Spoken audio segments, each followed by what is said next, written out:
Bonjour à tous et bienvenue dans le Grand JT. Tout de suite, le sommaire. 2 ans après le déploiement du programme phare dans les écoles et 1 an après la mise en place d'un référent harcèlement, où en est-on de la lutte contre ce fléau à l'école? C'est la question que l'on se posera en première partie d'émission. Chaque année, 2500 enfants sont touchés par le cancer. Dans le cadre de Septembre en Or, on va parler de sensibilisation au cancer des plus jeunes. Ce sera en seconde partie d'émission. Dans sa chronique, Louisa Garotiard nous expliquera ce qui se passe en ce moment sur les réseaux avec le hashtag Not All Men But. Mais tout de suite, place à l'actualité de l'éducation avec Louisa.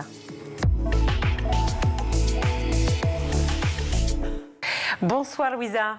Bonsoir Virginie.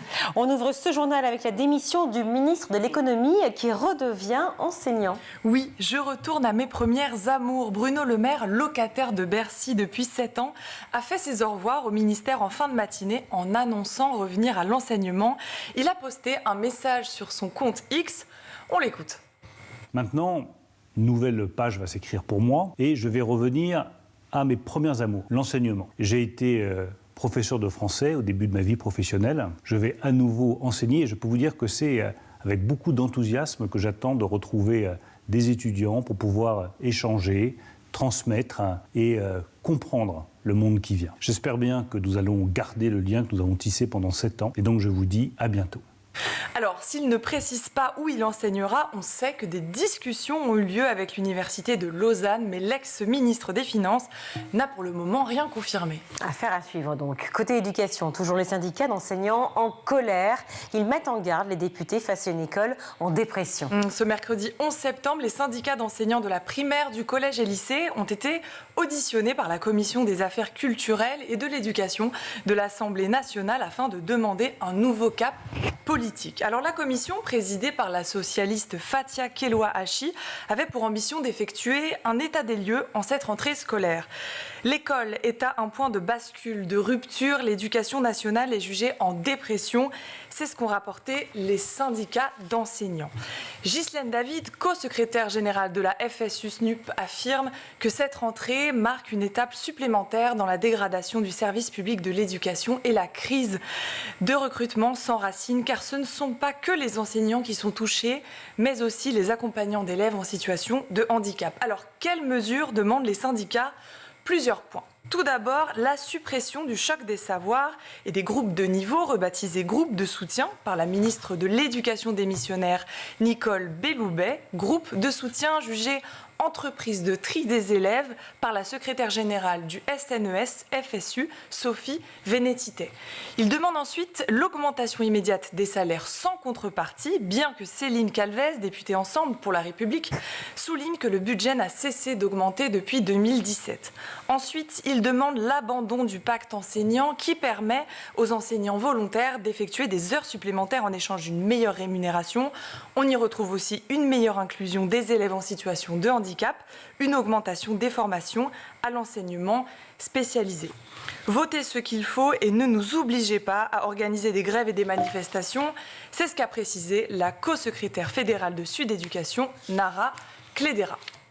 Face à la baisse du nombre d'élèves, les inspections générales envisagent de nouveaux scénarios pour supprimer à nouveau des postes d'enseignants et fermer des classes. Alors que le budget 2025 est en pleine négociation, la revue de dépenses, rapport commandé par Matignon et réalisé par l'inspection générale des finances et l'inspection générale de l'éducation, du sport et de la recherche, des milliers de classes pourraient fermer face à la baisse du nombre d'élèves.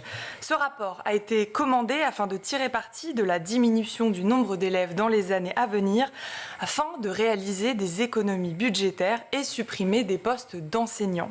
Cette baisse pourrait, je cite, justifier une réduction des moyens d'enseignement. Or, écoutons ce que disait la ministre démissionnaire de l'Éducation nationale, Nicole Belloubet, au micro de France Inter le 2 septembre dernier. Je ne vais pas détailler ici devant vous des choses très techniques sur lesquelles nos auditeurs seraient perdus, c'est pas l'objet. Je dis simplement que de mon point de vue, le budget de l'éducation nationale doit être sanctuarisé parce que c'est un budget essentiellement de masse salariale, que cette masse salariale grossit chaque année, ce qui est bien logique avec les augmentations, etc. Et donc nous avons besoin de moyens pour mener les politiques qui sont les nôtres et pour faire de l'éducation nationale cette première priorité qui a été revendiquée par le président de la République.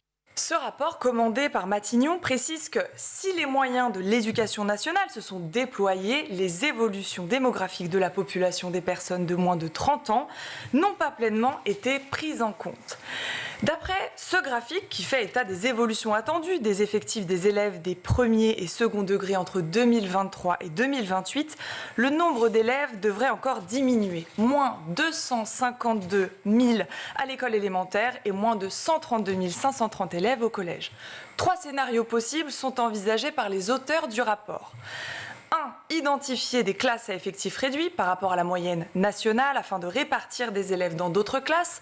2. Dédoubler des classes de grande section de CP et CE1 en éducation prioritaire. Et enfin, étudier le maillage territorial des écoles et collèges. 2 principes. Le temps de trajet ne devra pas excéder 20 minutes en voiture et cette redistribution ne devra pas solliciter de nouvelles ouvertures de classes. Sophie Vénétité, secrétaire générale du syndicat national des enseignements de second degré, précise que cette baisse démographique devrait au contraire être une aubaine pour améliorer les conditions de travail des élèves comme des enseignants, alors que la France fait partie des pays européens qui ont les classes les plus chargées. On se rend en Seine-Saint-Denis désormais, où le maire fait polémique. Xavier Lemoine, maire de Montfermeil, dénonce dans le journal municipal du mois de septembre le fort taux d'absentéisme des enseignants de sa commune et dénonce également la mise en place de cours d'éducation à la vie affective et sexuelle dans les établissements scolaires. L'année scolaire précédente a été marquée par un fort absentéisme des enseignants, ce qui a grandement perturbé la vie scolaire des jeunes Montfermeillois. Face à cette situation, j'avais écrit au préfet et au directeur académique afin d'exprimer mes inquiétudes à la suite des absences répétées d'enseignants et relayer le désarroi d'un certain nombre de parents d'élèves à rédiger l'élu dans le journal de sa commune. Les syndicats FSU 93, la CGT Éducation 93 et Sud Éducation 93 s'insurgent dans un communiqué face aux propos du maire qu'il juge, je cite, scandaleux. Selon les syndicats, le maire aurait dû dénoncer le manque d'enseignants que l'État met à disposition plutôt que d'accuser les enseignants qui se sont mobilisés l'année dernière en faveur des élèves et de leurs conditions d'apprentissage. Connu pour ses positions ultra-conservatrices, ses posts Facebook contre l'avortement, Xavier Lemoine, maire de Montfermeil, condamne également l'éducation à la sexualité dans les écoles car selon l'élu, la première préoccupation doit être le respect des consciences et la place des parents. Il demande aux familles d'exercer leur vigilance face au programme de l'éducation à la sexualité mis en place par l'éducation nationale. Les syndicats appellent les services de l'éducation nationale à condamner publiquement les propos du maire. Rappelons que l'éducation à la sexualité est un enseignement obligatoire depuis 2001 dans les établissements scolaires et il doit prochainement être remis à jour. En cette rentrée, les associations de défense des consommateurs portent plainte contre 7 éditeurs de jeux vidéo. Ce jeudi 12 septembre, c'est plus d'une vingtaine d'organisations de défense des consommateurs, dont l'Union fédérale des consommateurs Que Choisir, ainsi que l'Association nationale de consommateurs et usagers qui portent plainte auprès de la Commission européenne et de la répression des fraudes contre 7 éditeurs de jeux vidéo pour, je cite, pratiques commerciales trompeuses. En cause, leur système d'achat intégré aux jeux vidéo et qui comporte de véritables sommes d'argent.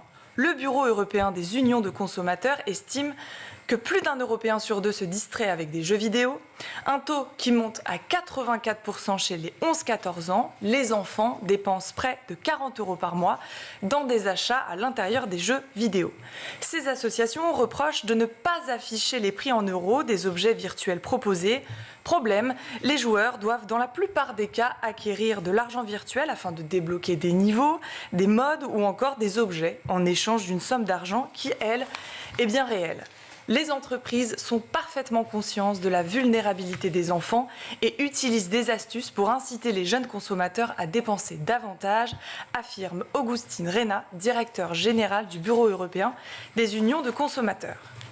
Les États généraux de l'information lancés en 2023 par Emmanuel Macron ont rendu leurs conclusions pour, je cite, protéger et développer le droit à l'information. Un rapport de 352 pages rendu au Conseil économique, social et environnemental juge qu'il y a une urgence démocratique à sauvegarder le droit à l'information. Parmi ces propositions qui œuvrent à la préservation de l'espace public français, on retrouve l'éducation à l'esprit critique et aux médias à l'école. Le comité de pilotage préconise d'augmenter les enseignements d'éducation à l'esprit critique et recommande de les rendre obligatoires de la 5e à la 3e. Il encourage aussi à sensibiliser les élèves à la fabrique de l'information en leur donnant accès à des titres de presse d'information ou à créer une web TV dans leur collège. Et face à la croissance de la désinformation, il faut, selon les auteurs, éduquer dans les écoles, les universités, les entreprises en mettant en place des actions envers les décideurs, les journalistes et les fonctionnaires. Pour rappel, chaque année, le ministère de la Culture organise une rencontre culture numérique gratuite dédiée à l'éducation, aux médias et à l'information afin de sensibiliser tous les publics. Merci beaucoup Louisa. Formation des personnels, meilleure écoute des élèves, interdiction des téléphones en classe, tant de mesures pour lutter contre le fléau du harcèlement scolaire qui fait tant de dégâts chaque année et cela depuis très longtemps. Où en est-on des mesures contre celui-ci et sont-elles vraiment efficaces? On en parle tout de suite avec nos invités. 3 invités sur notre plateau pour parler du harcèlement. Arnaud Dudek, bonjour. Bonjour. Merci d'être avec nous sur le plateau du Grand JT. Vous êtes auteur de ce roman, Un printemps en moins, aux éditions Les Avrils. Sublime roman que je vous conseille et qui parle évidemment de harcèlement, qui est le sujet qui nous préoccupe aujourd'hui. Olivier Beaufrère, bonjour. Bonjour. SNPD Event, je vais y arriver, UNSA. C'est vrai que ces acronymes, il va falloir arrêter quand même un jour. Hein. On va peut-être arriver à quelque chose de plus simple. Enfin bon, en tout cas, vous êtes engagé, ça c'est certain. Laurent Kaufmann, bonjour. Bonjour. Secrétaire fédéral, alors là c'est CFDT Éducation et encore j'ai raccourci. Voilà le mot. Je garde le sourire même si évidemment le sujet est très très difficile. En 2013, pour ne citer qu'elle, Marion, élève de 4e, mettait fin à ses jours. Elle était harcelée au collège. 11 ans plus tard, les choses ont un peu évolué, mais le harcèlement scolaire reste malheureusement bien trop présent en France et ailleurs. Et même, il a pris une autre forme, et on va en parler dans cette émission. C'est ce que dit la mère de Marion. Elle s'appelle Nora Tiran-Fraisse. Quand Marion est décédée en 2013, c'est ce que vous, les journalistes, avez appelé un fait divers. C'est devenu un fait de société. On est même sur un fléau national. Est-ce qu'aujourd'hui, tous les enfants savent ce qu'est le harcèlement scolaire? Peut-être Arnaud Dudek, j'aimerais votre avis là-dessus. En tout cas, de ma génération, non. Moi, j'ai 45 ans, on ne parlait pas de harcèlement scolaire à l'école, on parlait de se faire embêter, et puis c'était pas vraiment pris en compte. Aujourd'hui, est-ce qu'on parle de harcèlement scolaire? En tout cas, le mot n'est plus tabou. Les choses ont évolué, on en parle plus. Il y a eu un énorme travail associatif aussi. Vous parliez tout à l'heure de Marion la main tendue et d'autres associations qu'on peut citer. Alors moi, en écrivant le livre, je me suis réapproprié un peu tout ça. Je suis allé au contact aussi d'associations, d'élèves, etc. Ça avance, les choses avancent. On peut même dire qu'il y a eu une révolution avec les différents plans, enfin le plan harcèlement d'il y a un an. Des choses très intéressantes ont été mises en place. Mais moi, après, je vais au-delà des chiffres. C'est-à-dire qu'on peut quantifier les choses. On peut dire qu'un élève sur 10 a été victime de harcèlement. Moi, ce qui m'intéressait, c'était vraiment de travailler sur l'émotion et d'essayer de le retranscrire dans mon livre. C'est très bien retranscrit dans mon livre. On va en parler. On va parler des personnages qui sont autour aussi de la victime, qui sont très importants, qui prennent une place très importante. Et notamment, bien sûr, on pense évidemment au personnel de l'éducation, à tous ceux qui sont là au quotidien avec ces élèves. On disait qu'on parlait effectivement à notre époque peut-être davantage de chamaillerie, peut-être qu'on n'osait pas nommer les choses, tout simplement, ou en tout cas c'était un peu vécu comme ça, de côté. Est-ce que le harcèlement scolaire est plus présent aujourd'hui, Laurent Kaufmann, ou est-ce qu'il est simplement plus détecté ? Il y a les deux mouvements. D'abord, on en parle depuis 25 ans dans d'autres pays. Nous, on ne le nommait pas. On a pris beaucoup de retard, mais c'est une question. C'est le harcèlement, parce que je pense qu'il faut avoir un prisme large, et sa traduction dans le milieu scolaire. Parce que on le sait très bien, ça existe aussi dans d'autres pans de la société. Et oui, je crois qu'on peut dire qu'il y a une prise de conscience qui est liée à la fois aux faits divers qui sont devenus des faits de société, aux associations qui ont interpellé l'institution scolaire sur le manque de prise en charge de cette problématique-là. Et aux politiques publiques aussi. Et puis aux politiques publiques. Et on le verra sur une très grosse communication médiatique qui est indispensable, mais qui n'est pas suffisante. Le harcèlement, c'est quelque chose de très pernicieux. Vous l'écrivez d'ailleurs en 4e de Cauve, Arnaud Dudek. Les adultes n'ont rien vu venir. C'est souvent ce qui se passe dans les cas de harcèlement.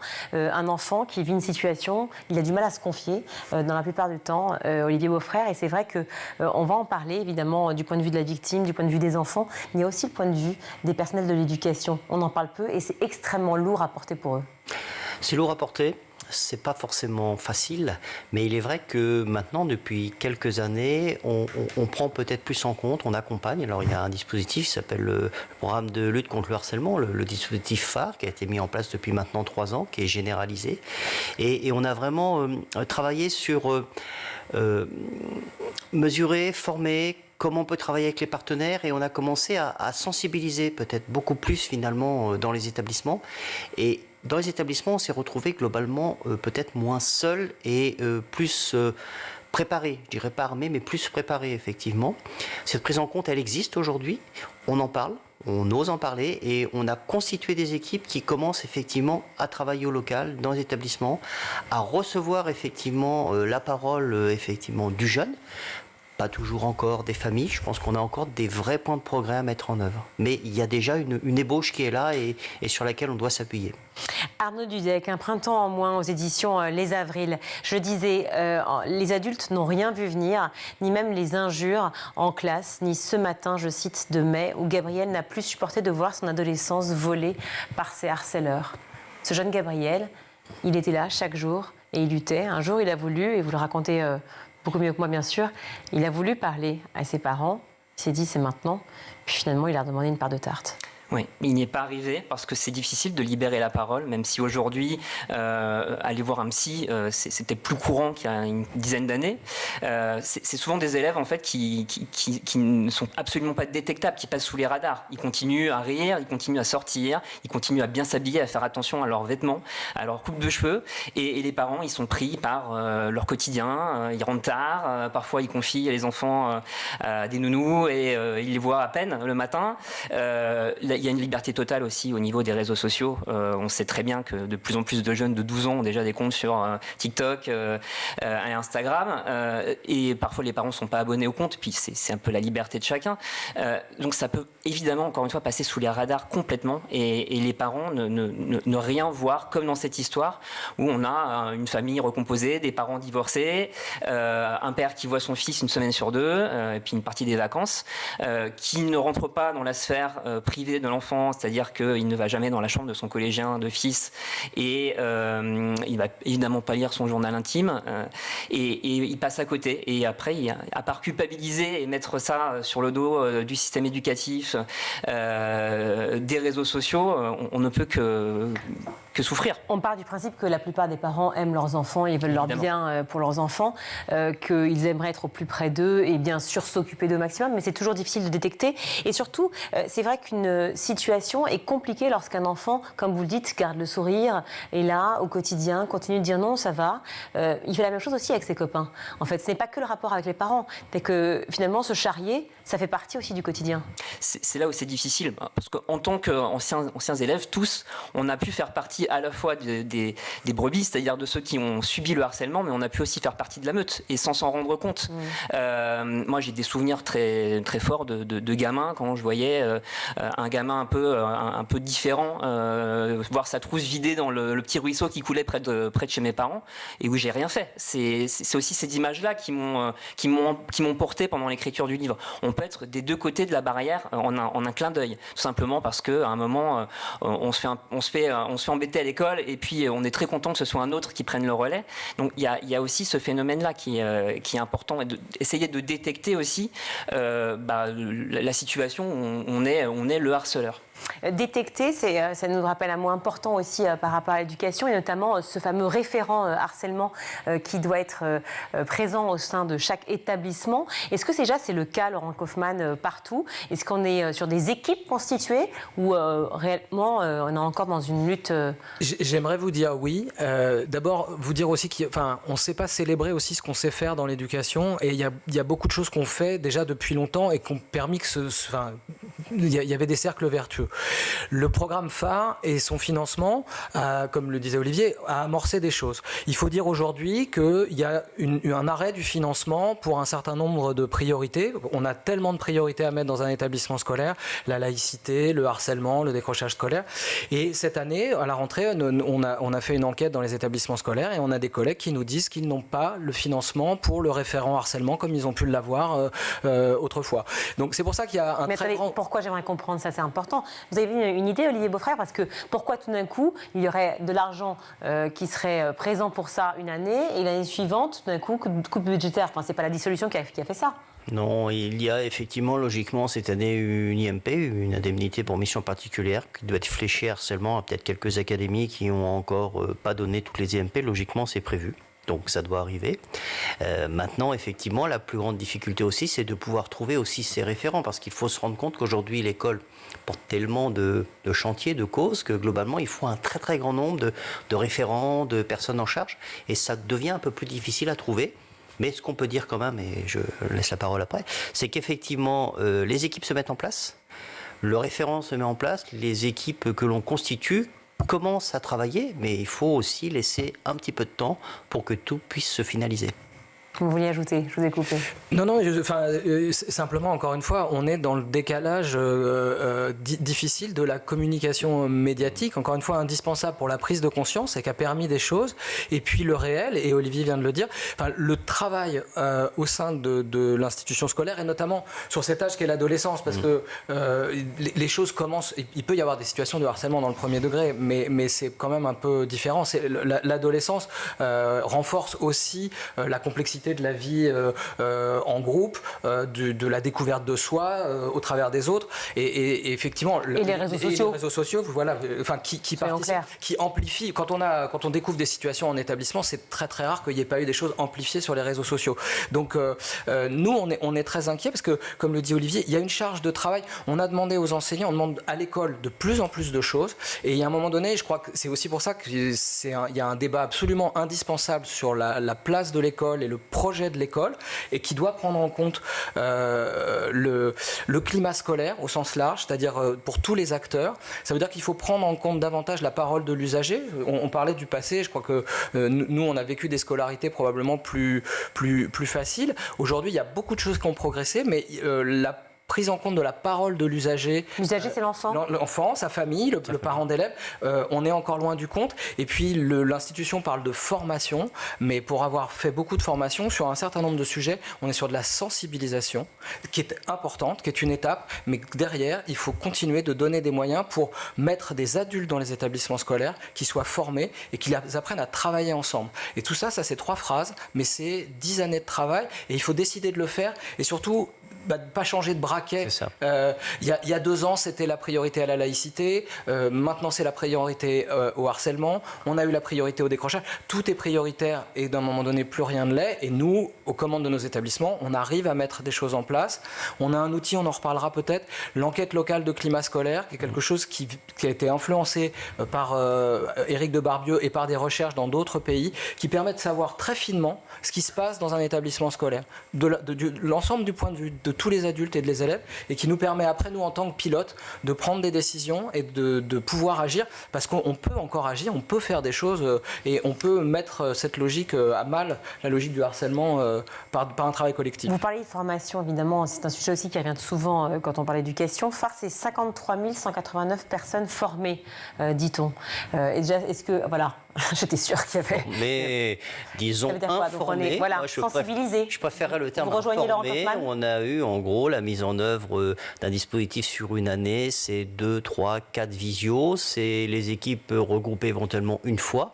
Et une visio faite par qui, Olivier? Alors, sur un département que je connais bien, l'Essonne, c'est toute l'équipe, effectivement, de prévention qui intervient, le C2A2E, donc qui forme, effectivement, qui accompagne. Alors, ils ont une pratique, ils ont une expertise, une expérience, mais il faut se dire que former l'ensemble de de ces personnels en si peu de temps, c'est extrêmement compliqué. Et puis surtout, il faut qu'il y ait continuité de ce qu'on fait. Et parfois, les gens qu'on va former peuvent aussi changer d'établissement d'une année sur l'autre. Donc il faut qu'on laisse aussi un petit peu de temps à l'école. Il y a la formation pour pouvoir effectivement détecter, on l'a dit, et puis la formation pour pouvoir, j'allais dire gérer, c'est pas le bon terme, pour pouvoir eh bien, réagir, comprendre, avoir les bons mots. Quand je reprends votre livre, Un printemps en moi, Arnaud Dudek, on voit bien que le harcèlement, c'est tripartite. Il y a évidemment la victime, donc l'enfant d'un côté, et puis sa famille, et puis il y a le ou les agresseurs de l'autre, souvent un phénomène de meute, et peut-être qu'on va y revenir d'ailleurs sur ce sujet, et les témoins qui gravitent autour. Et puis, ces personnages à qui vous donnez la parole justement dans ce livre, notamment cette maîtresse, cette enseignante plutôt, qui s'appelle Romane, qui n'est pas enfermée dans son personnage de prof et qui est très actuelle finalement, très consciente de ce qui se joue. Et elle dit... Le harcèlement, ça isole, ça brise, ça détruit. En fait, elle est un peu outrée de voir que ses collègues ne sont pas tout à fait au courant. Oui, c'était important d'avoir ce regard extérieur à la cellule familiale dans le livre, de ne pas se contenter du ping-pong entre le père et le fils. Et plus j'ai avancé dans l'écriture du livre, et plus Romane a pris de l'importance.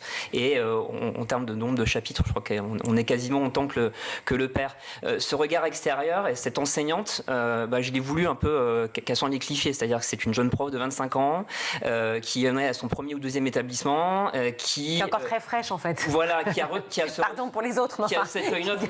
Évidemment, on peut être très frais en reconversion professionnelle. On a des enseignants qui arrivent à 45 ans après une belle vie professionnelle dans le privé. Mais elle a encore envie, si vous voulez, de tout, de tout réussir, de tout révolutionner. Ouais, c'est une révoltée et qui comprend pas que certains collègues disent encore, non, c'est pas du harcèlement, c'est un passage obligé. Voilà, c'est comme le service militaire. À un moment, on doit se faire un peu titiller parce que ça fait partie ça fait partie de la vie. Elle comprend pas non plus. Plus, hein. Bah oui, malheureusement, il y a sans doute encore ce genre de regard dans la société.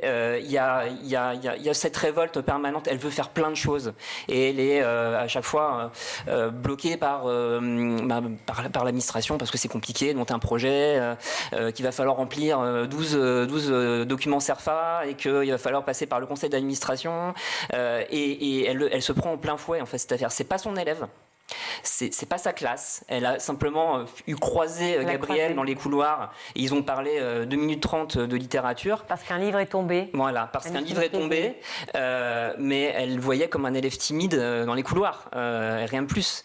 Et ça elle prend cette tentative de suicide en pleine face. Ouais, ça remet en cause beaucoup de ses valeurs. Et c'est ça que je voulais aussi suivre. C'est la réaction du père, évidemment, la réaction de l'enfant qui est hospitalisé, mais on a des flashs pendant son coma, et la réaction de l'enseignante qui représente un peu le système éducatif qui a beaucoup envie de bien faire, qui change, qui dans le bon sens du terme, vous dites ça. Oui, tout à fait. Et qui parfois se retrouve impuissant parce que certaines situations émettaient des signaux faibles ou simplement parce que il manque de sensibilisation, de formation, appelons ça comme on veut. Parce que démunis aussi. Et parce que quand on connaît les conditions effectivement de travail des enseignants et de toute l'équipe éducative, si en plus on se dit qu'il va falloir gérer ce dramatique fléau qu'est le harcèlement, comment faire? Et c'est d'ailleurs une question je vais vous poser juste après, c'est comment faire pour les heures en plus, comment on les répartit dans le programme. Mais pour revenir sur l'histoire de Gabriel, puisqu'il s'appelle Gabriel, comment on peut envisager la scolarité de Gabriel si éventuellement il sort de ce coma? C'est toute la difficulté. Alors moi, j'ai écrit ce livre il y a déjà plus d'1 an, donc certaines mesures n'étaient pas encore publiques. C'est toute la difficulté à un moment, c'est-à-dire que c'est souvent l'élève harcelé qui doit changer d'établissement et pour ne plus être confronté à ses agresseurs, puisque parfois il n'y a pas véritablement de suite judiciaire, non pas parce que la justice ne fait rien, bien au contraire, simplement l'arsenal répressif ou judiciaire n'est pas au rendez-vous et c'est souvent l'élève qui doit changer d'établissement et se reconstruire ailleurs, dans une autre ville. Là, en l'occurrence, il retourne dans la ville d'où il venait, puisqu'il a découvert un nouvel établissement et le harcèlement a commencé tout de suite après. Et c'est se reconstruire avec un accompagnement psychologique. Et je crois que c'est aussi faut pas avoir peur d'aller voir un psy. C'est important aussi de faire passer ce message.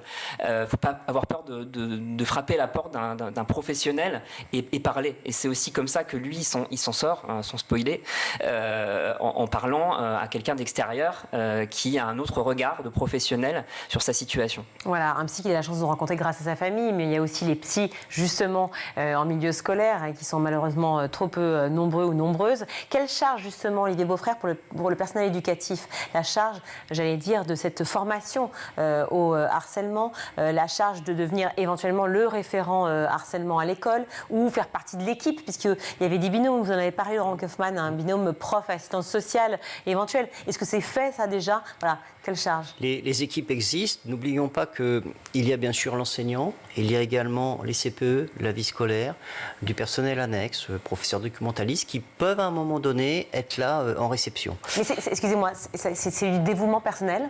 Alors au départ ça peut être du dévouement, je pense qu'aujourd'hui ça devient aussi une équipe qui se constitue. Et qui effectivement va commencer à travailler ensemble suite à ces formations, informations. Après, il faudra du temps, il faudra des moyens. Vous parliez effectivement de moments donnés, alors on peut bien sûr donner des heures, on peut donner des pactes, on ne va pas être trop technique. Il y a 2 moments clés cette année quand même qui interviendront. C'est la journée contre non-harcèlement qui aura lieu pour toute la France le 7 novembre 2024 et puis le Safer Internet Day qui aura lieu le 11 février 2025. 25e anniversaire, ce qui prouve bien effectivement que là il y a des moments clés pour travailler tous ensemble. Et puis après, il y aura effectivement ces équipes phares qui se mettront en place. En fonction des établissements, on demande beaucoup à l'école. Et chaque établissement peut aussi avoir sa sensibilité et ses possibilités pour agir. Il y a le programme phare, il y a le numéro, le 3018 que je rappelle, pour les victimes, mais aussi pour les témoins de ces drames. Il y a la création d'un délit pénal aussi à part entière. La possibilité, vous l'avez énoncé, de changer effectivement d'école lorsqu'on est victime, mais aussi que le harceleur puisse aussi effectivement être transféré dans une autre école. Il y a aussi ce fameux questionnaire d'auto-évaluation dont vous parliez. Et il y a aussi les cours d'empathie. Un tout petit mot, Laurent Kaufmann. Ça sert à quelque chose ? Alors d'abord c'est encore trop embryonnaire, c'est davantage au premier degré. Moi je voudrais dire, c'est quelque chose qui nous interpelle à la CFDT, c'est quel projet de société pour la jeunesse ? Parce qu'on ne peut pas parler d'école sans raccrocher ça justement, et il n'est pas défini, n'est pas assez défini. On entend beaucoup parler du retour de l'uniforme, du SNU, on demande à l'école beaucoup de choses, elle ne pourra pas tout faire seule. Vous l'avez dit, elle devrait être adossée à un projet éducatif de territoire où il y a des acteurs de santé, il y a des choses qui ne se résolvent pas dans l'école. On manque de psychologues scolaires, d'infirmières, on ne parle pas des médecins, mais il y a aussi des choses qui peuvent être du soin qui se fera ensuite en dehors de la sphère de l'école, parce que l'école n'a pas à tout savoir. Et ça nécessite un débat démocratique qui n'est pas suffisamment important à notre sens, et on va arriver à un moment très fort de notre démocratie sur la discussion sur le budget et sur les perspectives qui viennent dans les années futures. Olivier l'a rappelé, on va avoir besoin de moyens à l'école, mais encore une fois, si on ne le relie pas à quel projet on a pour la jeunesse, et l'école a aussi un travail à faire sur la façon dont elle évalue les élèves, la compétition scolaire renforce aussi beaucoup cette problématique, on le retrouve dans les clubs de sport aussi, voilà, qu'est-ce qu'on veut faire pour nos jeunes ? On en reparlera, mais sachez qu'il n'y a pas une seule émission où ça ne se termine pas avec cette question-là. Donc il va falloir effectivement qu'on se pose réellement la question du projet effectivement pour la jeunesse, pour nos jeunes et de ce qu'on fait de l'école.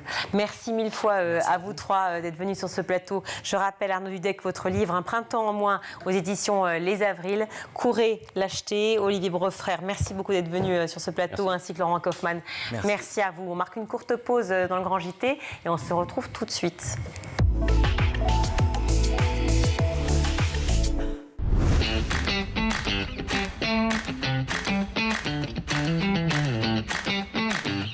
Chaque matin, dès 6h, retrouvez Emmanuel Davidenkoff et son équipe dans La Quotidienne. En compagnie d'un invité fil rouge, il vous donne des clés de compréhension et des pistes d'action en matière d'éducation. L'école, c'est le sanctuaire, mais c'est aussi un sanctuaire qui doit protéger nos enfants. À partir de 9h, Patrice Boisfer prend le relais dans le MAG.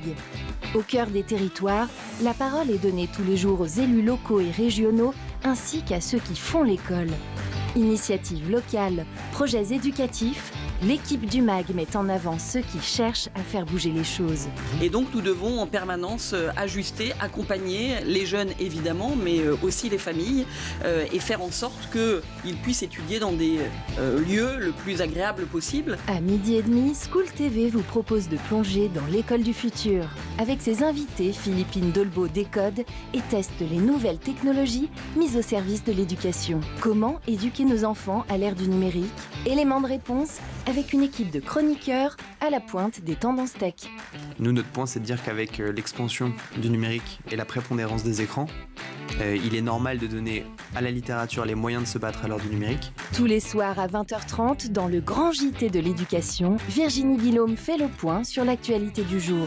Politiques et acteurs de l'éducation se questionnent sur l'avenir de nos enfants à l'école. Je me suis rendu compte que beaucoup d'enseignants aujourd'hui en France se retrouvent à utiliser leur propre téléphone portable, leur propre ordinateur pour faire des contenus ou pour dialoguer avec leurs élèves. C'est indigne. Chaque semaine, Malika Ménard reçoit une personnalité qui raconte ses souvenirs d'écolier et dévoile sa vision de l'école d'aujourd'hui et de demain. L'école de demain, ça doit être d'offrir 1 milliard de possibilités à tout le monde avec le même niveau de satisfaction et voilà, qu'il n'y ait pas les bons, les mauvais. School TV, imaginons ensemble l'école de demain.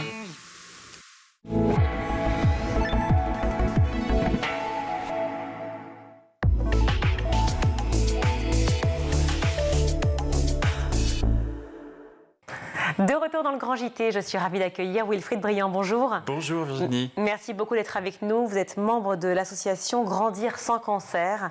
Chaque année en France, je rappelle les chiffres, près de 2500 enfants, adolescents, jeunes adultes sont touchés par cette maladie, ces maladies, parce qu'elles sont plusieurs, elles sont nombreuses et on va en parler ensemble. Qualifiés souvent de rares, ces cancers très différents de ceux des adultes sont la première cause de décès par maladie chez les moins de 20 ans. 500 enfants décèdent d'un cancer par an en France et 1 sur 4 diagnostiqués d'un cancer ou d'une leucémie ne guérira pas. C'est le cancer qui touche le plus d'enfants, la leucémie ? Oui, c'est à peu près 30% des enfants qui sont malades qui sont touchés par la leucémie, effectivement. C'est la première cause de maladie chez l'enfant, en termes de cancer. Quand on parle de cancer, effectivement, de l'enfant, on parle souvent de leucémie. Je le disais, ils sont très nombreux, ces cancers, il y en a plusieurs. Peut-être pas tous les énumérer, mais peut-être comprendre, en fait, quelle est la pluralité et en quoi c'est compliqué, effectivement, par rapport à la recherche. En fait, vous avez effectivement plusieurs typologies de maladies, la leucémie étant effectivement la plus répandue. Vous avez ensuite toutes les maladies qui sont relatives au cerveau, neuronaux. Cancer du tronc cérébral, par exemple, sont des cancers qui sont beaucoup plus diffus, différents les uns par rapport aux autres, mais qui en volume sont importants. Donc ça veut dire que pour le chercheur, c'est un peu compliqué dans le sens où il va devoir traiter plusieurs typologies de maladies différentes. Les grandes familles, ce sont celles-là, le cancer de la leucémie, enfin les cancers liés à la leucémie, oui. Les cancers qui sont liés aux problèmes du cerveau. Près de 20% des cancers des enfants, on dit des cancers donc pédiatriques, restent sans réponse thérapeutique satisfaisante. Satisfaisante, ça veut quand même dire pour tout simplement soigner un enfant, pour qu'il ait une vie décente, tout simplement. Juste le soigner. Même la vie décente, on n'y est même pas. Mélissa est un cas dont on parlera peut-être. Mais oui, dans la tribune, nous en parlez, on verra. Même la vie décente, c'est un vrai sujet, parce qu'en fait, aujourd'hui, la plupart des traitements qui ont été mis en place pour soigner les enfants sont en fait des adaptations de traitements qui ont été faits pour les adultes. Donc, vous inoculez une chimiothérapie à un enfant avec des dosages qui sont des dosages évidemment plus faibles, sauf que les effets secondaires qu'aura l'enfant à porter toute sa vie sont relativement importants. Et vous avez beaucoup d'enfants qui vivent avec des handicaps derrière ou avec des difficultés. Ils ont une espérance de vie qui est réduite à partir du moment où ils ont eu un cancer. Donc on n'en est même pas à une qualité de vie, on est à la vie, voilà, juste à la vie. Et pourtant, la recherche avance, les médecins sont formidables et on les remercie encore aujourd'hui de tout le travail qu'ils font et de tous ceux qui sont autour d'eux. En France, il y a une grande avancée, évidemment, mais pour autant, eh bien, on a besoin à la fois de moyens pour la recherche, et on va y venir dans quelques instants, bien sûr. Mais vous parliez à l'instant, effectivement, de Mélissa. Vous avez signé une tribune dans Libération, je crois que c'était il y a 2 jours, qui est très intéressante, que je vous conseille de lire, qui explique à quel point on a besoin de dons et de fonds pour la recherche, et qui explique aussi la problématique que vous venez de dénoncer, qui est la problématique de la vie sociale de ces enfants. Au-delà, effectivement, des soins, purement précis, c'est toute la vie qu'il peut y avoir derrière et à quoi elle ressemble. On est complètement d'accord. Alors je vais vous parler de Mélissa. Mélissa, à 2 ans, on a découvert qu'elle avait un cancer du tronc cérébral et miraculeusement, Mélissa s'en est sortie. C'est l'une des seules au monde à s'en être sortie. Elle a 24 ans aujourd'hui. C'est une formidable jeune femme qui a une énergie incroyable, mais elle est en fauteuil roulant. Elle est handicapée, elle est polyhandicapée. Et aujourd'hui, elle vit finalement avec une épée de Damoclès au-dessus de la tête, puisque si jamais sa tumeur venait à se réveiller, on ne sait toujours pas la soigner. Pour vous donner une indication, en 1962, il y a une jeune fille qui s'appelait Nellie Armstrong, qui était la fille de l'astronaute, qui est morte d'un cancer du tronc cérébral. Si demain, un enfant venait à retomber malade, il mourrait de la même manière que Nellie en 1962, qui est morte en l'espace de 8 mois. C'est vraiment assez atroce comme maladie et on ne sait strictement pas soigner aujourd'hui. Maintenant, sur la partie vie de l'enfant, on est sur School TV et en fait, un enfant, quand il est malade, la première chose qui va se passer, c'est qu'il va se reprocher d'être malade et donc toute sa vie sociale et la vie de sa fratrie va aussi être impactée. Et l'école. Et l'école, oui. Et l'école, parce qu'aujourd'hui, c'est vraiment très compliqué parce que entre les traitements, quand vous avez des chimiothérapies, en général, vous êtes vraiment crevés, les enfants sont épuisés. Malgré tout, ils ont envie d'avoir une vie sociale, ils ont envie d'avoir l'école. Donc, il y a des associations comme les associations de la Fédération Grandir sans cancer, Eva pour la vie, qui vont se débrouiller pour essayer d'accompagner, faire en sorte qu'on puisse accompagner ces enfants et leur permettre d'avoir des cours à distance, d'avoir des cours tout court, des profs qui viennent à la maison, y compris pour les frères et sœurs, parce qu'eux aussi vont être impactés du fait que de la désorganisation de la cellule familiale. Et très souvent, les enfants les frères et sœurs vont être un peu sur le carreau. Ils vont aller à l'école, mais ils n'ont plus la même aide et le même accompagnement de leurs parents. C'est un chamboulement complètement général pour une famille tout entière, en fait. C'est un tsunami. C'est un tsunami à la fois humain, médical, social, puisqu'en fait, vous avez souvent dans ces situations l'enfant qui va tomber malade, les parents qui vont tomber de l'armoire, parce que c'est une catastrophe. Qui vont devoir réagir tout de suite, sachant qu'ils sont face à un monde qu'ils ne connaissent pas. Et puis vous le dites, pardon de vous couper, mais vous le dites même les médecins, c'est-à-dire qu'en fait on a réussi à pallier effectivement certains problèmes, mais on ne guérit pas, donc, en tout cas de cette maladie-là. Donc en fait on est toujours avec cette idée de qu'est-ce qui va se passer, on ne sait pas encore, on ne peut pas répondre tout de suite. Exactement, les enfants comme les parents sont dans l'incertitude, et aujourd'hui le vrai sujet qui nous préoccupe, et c'est la raison pour laquelle nous avons rédigé cette tribune, c'est la recherche. C'est-à-dire qu'aujourd'hui, grâce à des travaux que nous avons menés avec un certain nombre de parlementaires depuis 4 ans à peu près, on a réussi déjà à obtenir un fonds de 5 millions d'euros. 5 millions d'euros pour soigner les enfants, en tout cas pour faire de la recherche. 5 millions par an pour faire de la recherche contre le cancer et que ce soit ce qu'on appelle fléché. C'est-à-dire qu'aujourd'hui, vous avez un institut, l'INCa, qui est un très grand institut qui traite ces sujets-là, mais jusqu'à présent, on ne fléchait pas ce qui était relatif au cancer pédiatrique. Maintenant, on a 5 millions. Le seul problème, c'est que quand vous cherchez à trouver un médicament, vous faites d'abord de la recherche fondamentale. Ensuite, vous allez faire de la recherche clinique, c'est-à-dire que vous allez élaborer le médicament, puis après, vous allez le commercialiser. Nous, on n'en est qu'à la recherche fondamentale avec nos fameux 5 millions d'euros. Autant dire que c'est très compliqué. Et quand vous voyez l'étendue du sujet, on n'a franchement pas assez d'argent pour pouvoir y aller. Et puis ce que vous expliquez aussi, c'est qu'en fait, les découvertes qui peuvent être prometteuses, le sont, mais elles ne sont pas forcément suffisamment exploitées. Je lisais plutôt l'idée que finalement, il y a beaucoup de tests qui se font pour les cancers sur les adultes, mais beaucoup moins sur les enfants. Oui, c'est-à-dire qu'en fait, l'enfant, c'est le parent pauvre dans le système. C'est l'adulte, pour une raison qui est extrêmement simple, c'est une question assez basique de rentabilité, tout simplement. C'est-à-dire qu'aujourd'hui, un laboratoire pharmaceutique, quand on va parler d'un sujet qui nous touche tous beaucoup et dont on entend beaucoup parler, le cancer du sein, avec Octobre Rose, on a Septembre en or et Octobre Rose, il faut savoir que la population qui va être impactée est énorme. Donc ça signifie que pour le laboratoire pharmaceutique, trouver un traitement, mettre en place ce traitement, c'est extrêmement rentable. Aujourd'hui, si vous travaillez sur l'enfant, vous avez donné les chiffres tout à l'heure, c'est pas rentable. Donc les laboratoires pharmaceutiques... On en est vraiment là, parce que là c'est un peu politique comme point de vue, et il faut le dire, c'est vrai, c'est la réalité, mais vous pensez que vraiment les laboratoires vous le disent, on ne va pas y aller parce que finalement c'est pas assez lucratif? Exactement, ils nous l'ont dit. Ils nous l'ont dit il y a plusieurs années que c'était pas assez lucratif pour eux. Alors maintenant, il y a un nouvel élan qui est en train de se produire et les élus sont là avec les médecins, les chercheurs. Je pense Ils sont nombreux à signer cette tribune. Hein. C'est incroyable. C'est-à-dire que dans un contexte social et politique dans lequel on est aujourd'hui, il y a 130 députés, tous partis confondus, qui ont accepté de signer cette tribune et de dire oui, il faut y aller, il faut avancer. Donc, ça prouve que, comme vous le disiez tout à l'heure, l'enfant on n'a pas oublié l'enfant, c'est bien. Maintenant, ce qu'il faut, c'est passer aux actes et pas que signer des tribunes. Alors justement, les actes, vous demandez 20 millions d'euros supplémentaires. Alors, ces 20 millions d'euros par an, justement, ou là, voilà, on passe de 5 à 20. Oui. C'est envisageable ? C'est faisable ? On pense que oui, c'est faisable. Après, l'idée, contrairement à ce qui peut être reçu en général, c'est qu'on ne demande pas de l'argent comme ça, jeté par les fenêtres. Nous sommes tout aussi citoyens que parents.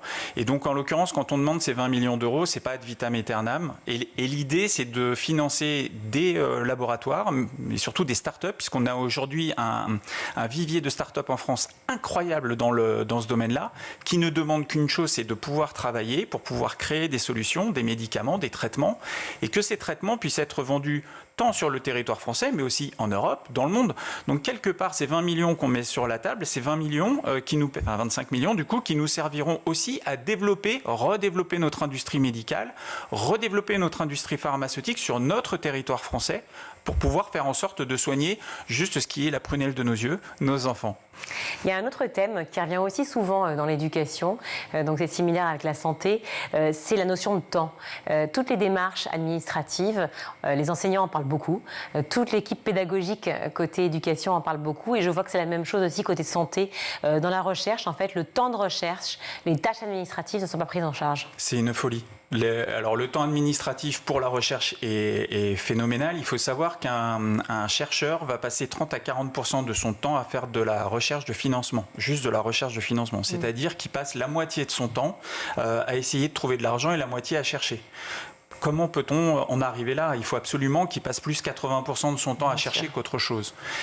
C'est ça le véritable enjeu, c'est aussi de faciliter la tâche et arrêter de fabriquer des dossiers qui sont imbuvables, difficilement exploitables et difficilement exploités finalement, en tout cas partiellement, compte tenu de tout le travail qu'il y a à faire à côté. Wilfried Briand, espérons que cette tribune soit lue le plus possible et entendue, surtout par le nouveau gouvernement mis en place. On espère. Et puis le ministre de la Santé à venir, le ou la ministre de la Santé à venir, évidemment, et que la recherche avance le plus possible pour tous ces enfants qu'on salue s'ils nous regardent et leurs familles. Merci Wilfried Briand d'être venu sur le plateau du Grand JT. Très grand merci Virginie. Membre de l'association Grandir sans cancer. Merci à vous. On va tout de suite continuer l'émission avec Louisa qu'on va retrouver pour sa chronique.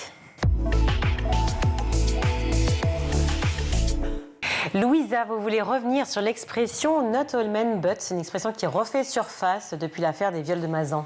Oui, pour rappel, le 2 septembre dernier à Avignon s'est ouvert le procès de Dominique Pellicot, jugé pour avoir drogué sa femme Gisèle à son insu et recruté des hommes pour la violer durant près de 10 ans. Depuis, le hashtag « not all men but », et comprenez par là pas tous les hommes, mais envahit les réseaux sociaux X et TikTok. « Not all men but » qui se traduit par « tous les hommes ne sont pas coupables », mais beaucoup sont complices. Ce que l'on voit à l'écran, c'est une pluie de tweets où des femmes partagent leur expérience d'abus sexuels, d'agressions et commentent le procès Pellicot suite au phénomène du Not All Men But. Ce qu'on peut lire, Not All Men, mais Dominique Pellicot a soumis sa femme chimiquement pendant 10 ans pour que les hommes la violent. Not All Men, mais 51 hommes dans le box des accusés. Not All Men, mais toujours des hommes qui remettent en cause la parole des victimes. C'est quand même toujours des hommes, not all men, mais tous les faits divers sont commis par des hommes. Les viols, c'est des hommes, les meurtres, c'est des hommes, la pédophilie, c'est des hommes, les pires atrocités, c'est des hommes, même les attentats, c'est des hommes. Cette tendance prend une telle ampleur que certaines femmes rompent avec leurs conjoints car ils ne comprennent pas la problématique de l'affaire Pellicot et le hashtag not all men but. On peut lire le tweet suivant, quitter son gars parce qu'il fait du not all men devant l'affaire Mazan. C'est totalement légitime et normal et je pense que vous devriez les quitter pour moins que ça même. Alors d'où vient justement ce all men but, not all men but ? Eh bien, tout part de l'expression not all men, expression créée et utilisée par certains hommes cisgenres et hétérosexuels afin de se dédouaner lorsqu'une femme dénonce publiquement des violences sexistes ou sexuelles afin d'affirmer haut et fort tous les hommes ne sont pas des agresseurs. Ce qui est intéressant, c'est que les féministes se sont emparés de cette expression pour en faire un hashtag, une sorte de code, une sorte de réponse aux commentaires masculins sur les réseaux sociaux qui minimisent les inégalités et les agressions que subissent les femmes en ramenant tout à eux avec un simple « oui », mais pas tous les hommes. Je vous propose qu'on écoute la vidéaste Elsa Bouilleron afin de saisir pourquoi ce Not All Men fait réagir. Si vous voulez, pour la féministe qui a exposé la première thèse, c'est comme si quelqu'un allait au commissariat en disant « Hey, quelqu'un m'a cambriolé !» et que toutes les autres personnes dans la salle d'attente du commissariat déboulaient pendant la déposition en disant « Ah oui, mais moi non, on m'a jamais cambriolé !» ou « Ah, bah moi je dis juste ça comme ça, mais j'ai jamais cambriolé personne. » Bon, bah t'as envie de dire « Cool !» mais c'est pas le propos. Not all men, c'est 3 mots qui ont tendance à mettre l'homme au centre du débat et qui apparaissent toujours dans un contexte de silenciation de la parole des femmes. Ça voudrait donc dire que ce Not All Men But, ça met les hommes d'un côté et les femmes de l'autre? Non, Virginie, on le sait, tous les hommes ne sont pas des agresseurs. On écoute la journaliste Julia Foyce qui répondait à une interview sur Move Radio à ce propos. Mais j'ai perdu un temps fou à dire non, tous les hommes ne sont pas violeurs, mais oui, une écrasante majorité des violeurs sont des hommes. Stop, ça suffit. Maintenant, on avance. Et avancer, ça veut dire aussi considérer comme statistique à l'appui qu'on a un vrai souci dans la construction du masculin, qu'il produit l'écrasante majorité des violences, qu'elles soient sexistes, sexuelles et même routières, quelle qu'elle soit, et que donc il va falloir s'attaquer à ce masculin-là. Et si au moment où je parle, il y a quelqu'un qui est foutu de me dire que je suis en train de parler des hommes pris un par un, je lui dirais, 1, d'aller se déboucher les oreilles, et 2, d'aller se laver la conscience, parce que j'en ai marre. Évidemment, quand on évoque le Not All Men ou le Not All Men But, il ne s'agit pas d'essentialiser un groupe d'individus et de pointer les hommes du doigt pour en faire une généralité. Quand les féministes utilisent le hashtag Not All Men, c'est avant tout pour mettre en exergue les structures dans lesquelles les hommes évoluent, et entendez par là la société patriarcale, structures qui leur sont profitables. Alors pourquoi ce hashtag ressort depuis le procès du 2 septembre? Je vous le rappelle, ce sont 51 hommes qui sont identifiés et accusés de viol sur la victime Gisèle Pellicot. 51 hommes entre 26 et 73 ans, sapeurs-pompiers, journalistes, livreurs, retraités, électriciens, bref, des hommes au profil ordinaire, et c'est justement ce que soulignent les féministes depuis des années. Oui, les agresseurs sexuels peuvent être de partout, et ce ne sont pas seulement des hommes qui seraient reclus au fin fond d'une cave ou d'une grotte sordide. Cela dérange certains hommes qui ont peur de tous passer pour des agresseurs, et c'est pourquoi ils se mettent à clamer haut et fort « Not All Men ». Dominique Pellicot livrait sa femme inconsciente à des hommes qu'il recrutait sur un site de chat en ligne reconnu pour ses pratiques illégales. De nombreux hommes sont donc tombés sur l'annonce en ligne sans y répondre, certes, mais sans la signaler non plus. Pas tous coupables, mais presque tous complices, et c'est exactement ce que dénonce ce Not All Men But. Ce que souligne Francis Dupuy-Derry, professeur de sciences politiques à l'Université du Québec, c'est que les féministes ne disent pas « tous les hommes sont », ce qu'elles disent, c'est plutôt que toutes les femmes peuvent avoir peur, car si elles n'ont pas été elles-mêmes victimes d'une violence commise à leur encontre par un homme, elles en ont probablement déjà été témoins ou bien ont recueilli le témoignage d'une de leurs proches. Si le procès de Gisèle Pellicot rendu public par cette dernière reflète des actes d'une parfaite atrocité, il est aussi le procès du patriarcat. Et dans ce procès en cours, une trentaine d'hommes n'ont toujours pas été identifiés. Ce samedi, militantes et associations féministes appellent à se rassembler dans toute la France en soutien à Gisèle Pellicot et à toutes les victimes de viol. Merci Louisa. Tout de suite, on va retrouver le meilleur de School TV avec le ZAP. La présence mondiale du wagon aussi, est-ce que ça permet de toucher des écosystèmes technologiques qui impliquent aussi parfois des modèles de formation et d'éducation différents en fonction des pays? Vous qui, je sais, avez voyagé un petit peu partout dans le monde, j'imagine que la manière d'enseigner n'est pas toujours la même, et les évolutions technologiques aussi différentes en fonction des pays et des régions du monde. Mais je dois avouer qu'en fait, notre programme, si vous apprenez à coder à Sao Paulo, à Paris, c'est le même programme. Alors ouais, après, c'est assez universel en fait. C'est assez universel, même les outils maintenant avec Internet, on n'a pas des contenus différents. En revanche, peut-être on va avoir, dans certains pays, les cours vont être faits en français, en portugais, donc voilà, les professeurs vont adapter un peu à l'oral le contenu, mais la base est la même partout. Donc opérer à l'échelle mondiale pour une EdTech, c'est pas tellement un défi en tout cas pour nous. Il y a d'autres défis.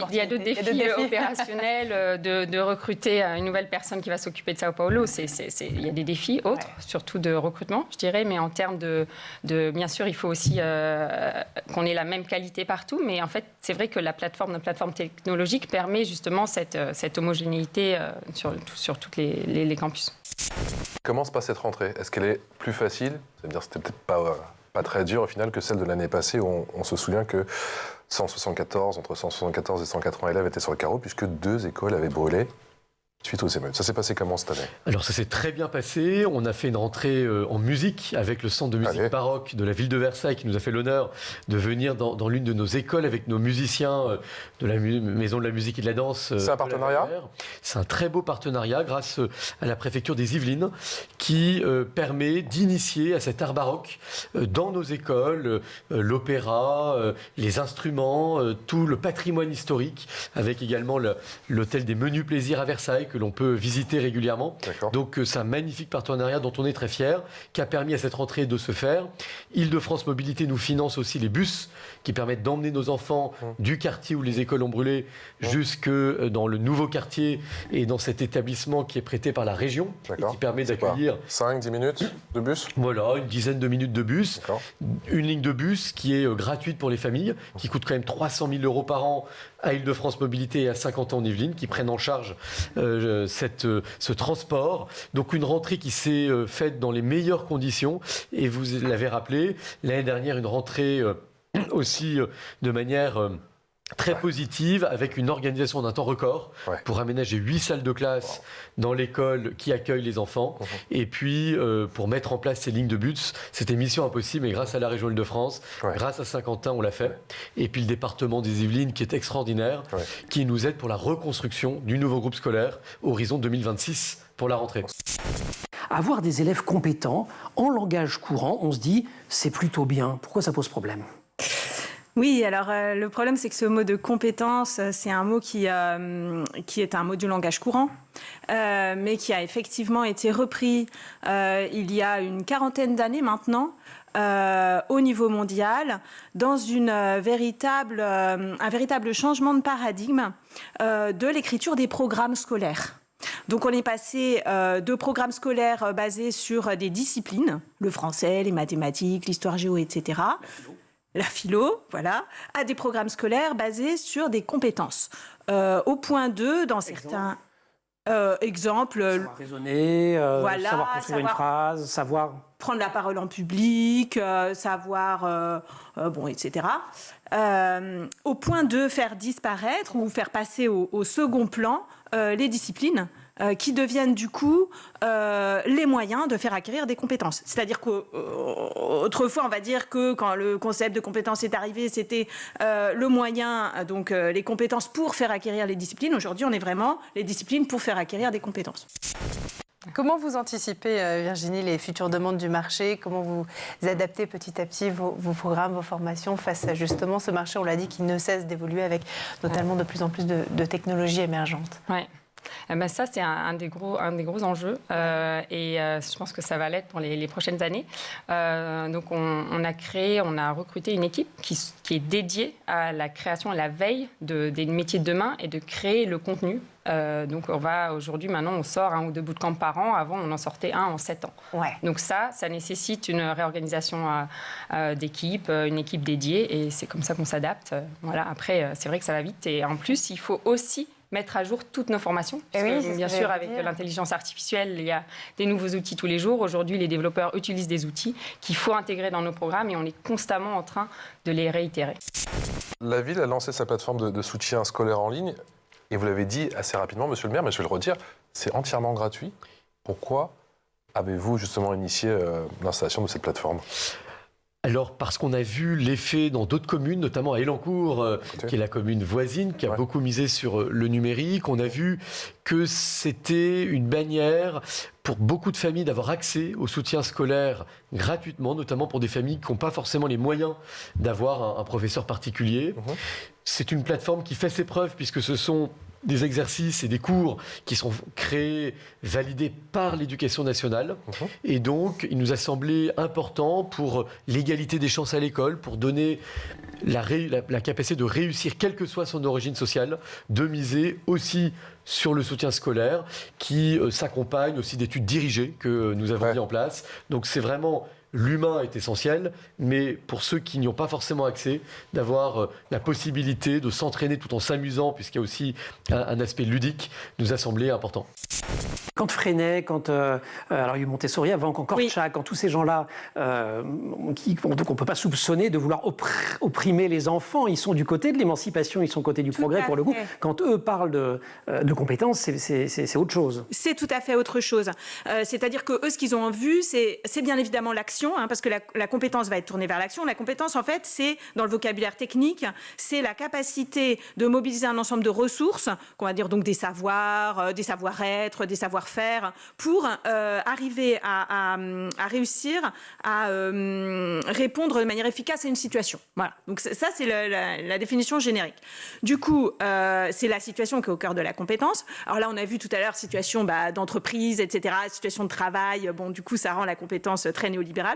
Par contre, ça peut être aussi la situation de classe, c'est-à-dire se focaliser sur la compétence, c'est se dire, bon, il suffit pas que l'élève il ait eu sa leçon, il faut aussi qu'il sache réinvestir ce qu'il a appris en situation, il faut qu'il puisse aussi transférer dans d'autres situations, il faut que ça lui serve dans les situations de la vie. Donc on a, si vous voulez, une entente de la situation qui n'est pas forcément réduite au marché du travail. C'est ça. Voilà.